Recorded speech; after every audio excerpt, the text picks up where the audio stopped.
In today's video, I'm going to share how I transformed this kitchen to look like this. I'll share all the fabrication details, the design, the material planning, and the assembly, how I did the installation and everything. Let's get started. The very first phase was to visualize. For this, I prepared a CAD model of the entire assembly and checked how it's gonna look like and what color should I give and how many sheets of MDF I'm gonna need. I did the material planning in Creo itself and prepared my plan accordingly. Then I finished all the flooring work by installing all the tiles, but in this video I'm not going to explain those things in detail. I'm just sharing a few clips from the flooring work and the tile installation. I'll be posting a separate video on this if you would like to watch. Then based on the layout I prepared from CAD model, I marked all the pieces and cut with a jigsaw. A track saw or a table saw would have given better results, but my budget was low, so I just proceed with a jigsaw I had at my home. A lot of fine dust is produced while cutting an MDF or HDF sheet, so it is always recommended to use a good quality respirator, preferably P100 grade. I use 3N's P100 respirator because these fine dust can cause a lot of respiratory diseases and other health issues. After cutting and sanding all the parts, I cleaned them with a shop vac and ensured no dust is left over and all the edges are fine and sharp, just as I needed them to be. For the primer and base coat paint not to peel off later on, I just sanded all the surfaces slightly with a sanding pad. This ensures better grip of the paint, and then I painted with the base coat primer followed by the finishing coat and the last clear coat. Once the paint was dry on all panels, I assembled them like this with the help of a corner clamp, and I also took help from my dad, and this ensured that all the pieces stay at 90 degrees with each other. And using my impact drill, I screwed all the screws like this. And then I installed the partition panel such that there is some leftover space on the outer edge where some small jars and cooking vessels can be kept, especially for the spices, oils and such items. For these joints to last for many years, I made use of some really good quality anti-corrosive screws so that they can keep these joints for many years without getting rusted or corrosive. As in the kitchen, most of the time there is heat and moisture because of cooking, so I would advise always use some good quality screws so you don't have to replace them later on. There was a minor issue of flatness, as you can see on the other edge. I fixed that and made sure the flatness is just correct so that the base panel sticks correctly and there is no gap in between when screwed. Then I marked all the positions where I'm going to install the door panels, so where the hinges are going to be, and fastened the remaining screws and made it much stronger.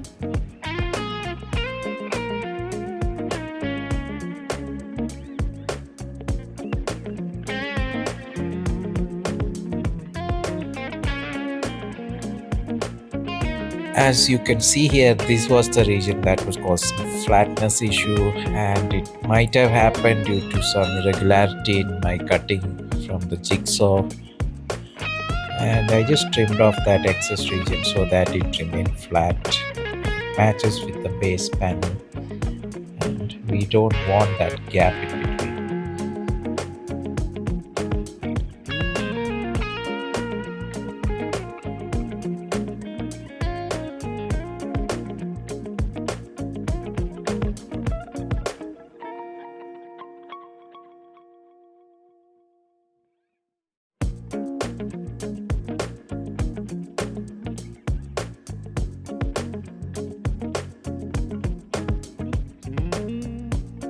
And once it was all done, I cleaned the base back panel and installed it.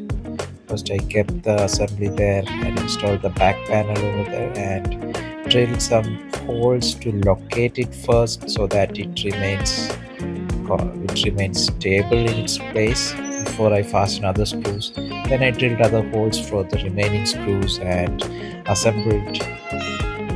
This region has to be fastened really strong as it is going to bear the load of the entire cabinet against the wall. So this panel will be screwed to the wall, so it has to be really strong.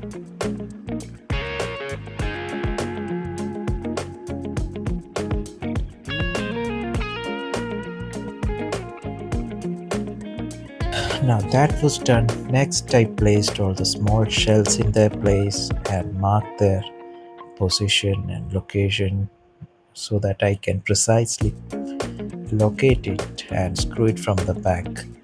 So these are just meant for holding small cans, tins and spice boxes. So it's not going to take a lot of load, but still I'm using two screws to hold them in place. And then in all the marked locations I drilled the holes for screws from both the walls, and using this corner clamp I'm marking them and screwing from the back using my impact drill. And similarly I assembled the remaining side shelves right in their place.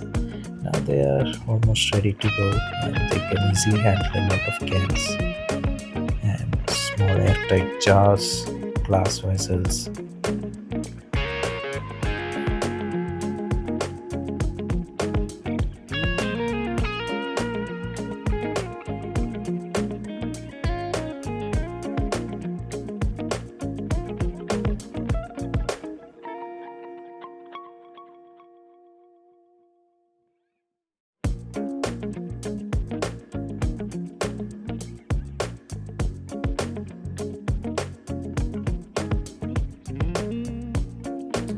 And the next step was to cut out all the door panels from the main sheet as per the template we marked. And it was much difficult to maintain a straight cut with a jigsaw because of the vibrations and instability than using a table saw or a bandsaw. But still somehow I managed to make decent straight cuts, and with a little bit of sanding it should just fit right.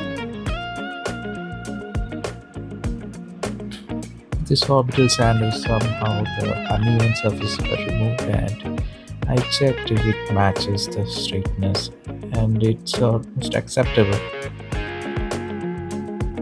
With a few more tweaks it was good to go to be assembled. Then I cleaned off all the dust, sawdust with the help of my shop vac, and now I simply placed them to check if it's matching its location. Then we began the process for installing the hinges. For this I have used some soft close hydraulic hinges. Later on I plan to add the lift up spring mechanism that lifts up the door effortlessly, but for now I'm just using these soft close hydraulic hinges, but you have to manually lift it up. For installing these hinges I mark the location and check the dimension as per the manufacturer and screwed the both assemblies. It's a snap type system so that you can install one on the door and other on the frame and snap them together once it's screwed properly. So that makes it really easy to install.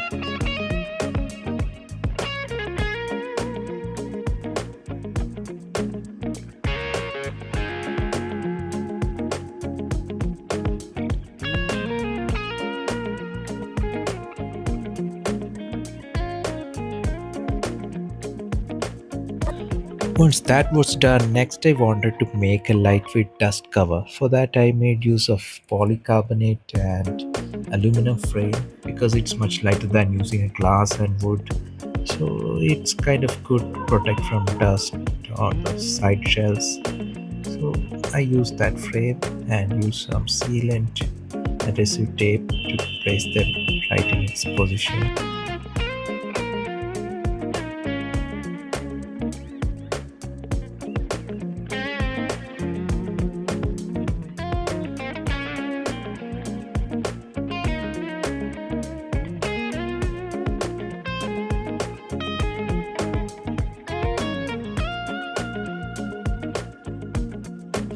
I riveted out the corners to make them stronger so that they don't fidget around and loosen over time. So this will make it more stiff, the entire joint and assembly.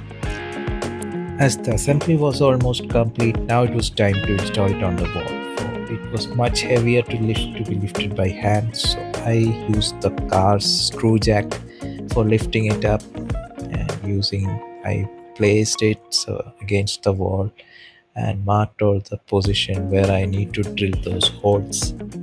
And using my impact drill, I drilled those holes, and using wall plugs and 2-inch strong screws, I placed it back with the help of car's jack, locked in its position, and using those strong screws, I held it in its place. And once the installation was done, I carefully removed the jack from its place. Then I carefully marked holes for the wiring harness and some automation related processes that I'll be doing in the future, and installed the polycarbonate lid. On the left you can see it is really light. I installed the 3 front doors using the snap mechanism. At present it doesn't have the spring lift up mechanism, but I'll be adding that soon in my upcoming videos. That easily opens the door and keeps it lifted up.